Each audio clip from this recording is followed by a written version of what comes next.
गुरु दिवस रे अंगनवाड़ी केन्द्र खोला नजिबा प्रसंग जनशुणाणी रे अभियोग कले ग्रामवासी। सेप्टेम्बर 5 तारिख गुरु दिवस रे आसिलेनी गुरुमाकी खोला हेलानी अंगनवाड़ी केन्द्र रे पालित हेलानी गुरु दिवस। तेबे बाल्यापाल ब्लॉक रे आज अनुष्ठित होइथिबा जिलापाल और आरक्षी अध्यक्षक मिलित जनशुणाणी शिविर रे लंगलेश्वर छात्र अभिभावक माने लिखित अभियोग करिसंती अतिरिक्त जिलापालंक ठारे।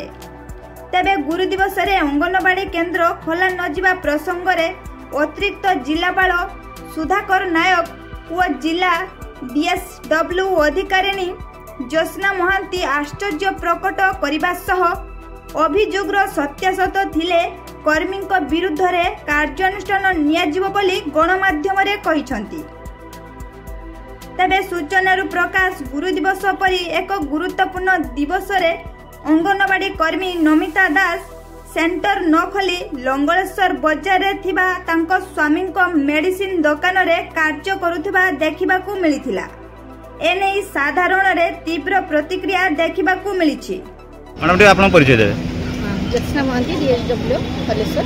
मैडम जो 5 तारिख जो गुरु दिवस थिला जो अंगनवाड़ी दीदी आसी नथिले से बाबद आज लिखित अभियोग कर जो पिलार गार्डियन पाइछि आज आउ तापर तदंत पई देबी हम सुडीपन को देबी तदंत हिसाब पर कोन जेंति हबो कानुष्ठान दिया जिवो।